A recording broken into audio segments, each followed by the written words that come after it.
It's so easy to be great nowadays because most people are weak.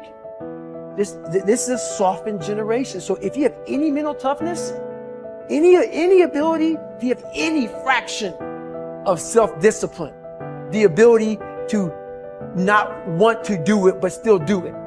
See, a lot of people pretend that they want more out of life, but all you have to do is watch their actions. Watch their actions. Watch what they're doing. Most people then wait for crisis or trauma or disease or diagnosis, and then they wait for loss, some tragedy to make up their mind to change. And my message is, why wait? And you can learn and change in a state of pain and suffering, or you can learn and change in a state of joy and inspiration. And I think right now, the cool thing is that people are waking up. You might be using the word but it's not because you're dumb. You don't understand how dangerous that word is. I'm coming here today to warn you. I'm coming here today to protect you. Stop using the word but. If you're not careful, it's a part of your vocabulary. If you're not careful, it can become a part of your DNA. Why are you constantly making excuses? Do you really believe that excuses are going to save you? Do you understand what it means that you have to get to a level that you have never been in your life? Do you really have the mental fortitude to level up? This is the time right now for you to recognize the truth about who you really are inside. All that you have to do in order to start to pursue your dreams is take small actions every day that align your life in that direction. All you have to do to kill procrastination is just start. You just go, and procrastination dies. So don't wonder how you overcome procrastination. It's easy. All you do to overcome procrastination is go. Very few battles are won under ideal circumstances. So you gotta simulate and practice the unknown so that the unexpected will not derail you. Every morning when you get up, ask yourself, how can I put myself in a place where I'll be uncomfortable? See, you have to master the unknown. You gotta master your fears. You gotta master the unexpected. So when it happens, you are prepared. This is the time to recognize your potential, your truth. Everything about you is beautiful. Recognize your purpose in this world.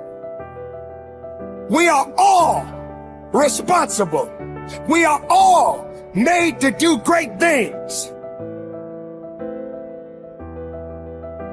You know, if you start with the presumption that there's a baseline of suffering in life and that can be exaggerated as a consequence of human failing, as a consequence of malevolence and betrayal and self-betrayal and deceit and all those things that we do to each other and ourselves that we know that aren't good, that amplifies the suffering.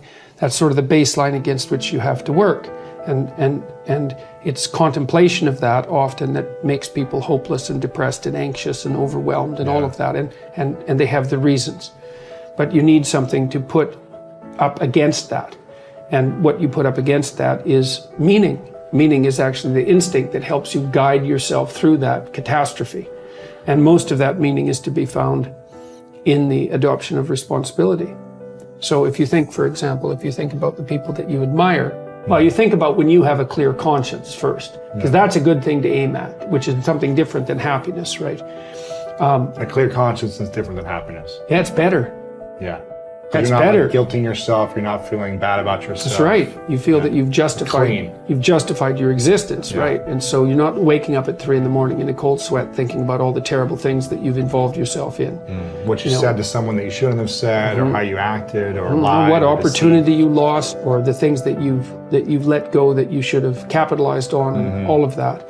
And so if you think about the times when you're at peace with yourself with regards to how you're conducting yourself in the world, it's almost always conditions under which you've adopted responsibility, right? At least the most guilt I think that you can experience perhaps is the sure knowledge that you're not even taking care of yourself, so that you're leaving that responsibility to other people, because that's pretty pathetic, and unless you're psychopathic.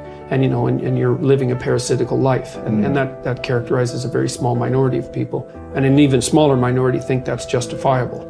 But most of the time you're in guilt and shame because not only are you not taking care of yourself, let's say, so someone else has to, but you're not living up to your full potential. And so there's an existential weight that goes along with that. If you don't learn how to effectively, not destructively, because that's where most people go, they get into an endless loop of self-punishment, which is totally ineffective. But if you don't learn to punish yourself, you will never get where you want to go. Now, that needs to pale in comparison to the amount of time that you reward yourself, and you need to earn that reward.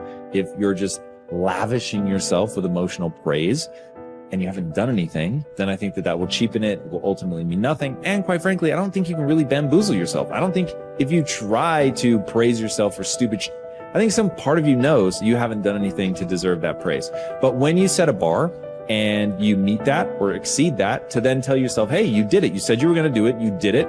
And that is worthy of praise. And getting good at praising yourself is incredibly important. And I think that most people have a very hard time doing both. Most people don't know how to effectively praise themselves. They don't know how to get themselves, first of all, to do things that are praiseworthy. And then when they do, they don't take the time to emotionally reward themselves, meaning you actually have to feel it. It can't just be intellectual. You've got to actually feel that. And the same with punishment. If you say you're going to do something, even if nobody's watching, and you don't do it, then you need to emotionally punish yourself. None of you will ever know whether I actually get out of bed in 10 minutes or less or not. But I say I do all the time. But every time I miss it, even if I miss it by seconds, I just gave myself the chills. Even if I miss it by seconds, I will punish myself for that. Because I said I was going to do it and I didn't do it. So the fact that nobody's watching is utterly irrelevant to me. It has everything to do with myself. Now, the reason that this is important, the reason that I think that people need to do this is because that's how you shape your behavior. So, like water, over time can create the Grand Canyon, or you can take a polishing rock and shape stones. You can shape your personality. You can certainly shape your identity and shape your behaviors if you learn how to reward and punish yourself. I know a lot of people don't want to hear that. That is the truth of the human condition. The great paradox there is an interesting and important paradox in life that you need to be aware of. It is that if you are an intelligent person, you do everything possible to organize your life in such a way that you minimize and avoid adversity and disappointment. This is a sensible and rational thing to do. All intelligent people, following the path of least resistance to achieve their goals, do everything possible to minimize the number of difficulties and obstacles that they will face in their day. Today activities, disappointment is inevitable yet. In spite of our best efforts, disappointments and adversity are normal and natural, unavoidable parts of life. Benjamin Franklin said that the only things that are inevitable are death and taxes, but every bit of experience shows that disappointment is also inevitable. No matter how well you organize yourself and your activities, you will experience countless disappointments, setbacks, obstacles, and adversity over the course of your life. And the higher and more challenging the goals that you set for yourself, the more disappointment and adversity you will experience. This is the paradox. It is impossible for us to evolve and grow and develop to our full potentials except to the degree to which we face adversity and learn from it. All of the great lessons of life come as the result of setbacks and temporary defeats, which we have done our utmost to avoid. Adversity, therefore, comes unbidden, in spite of our best efforts.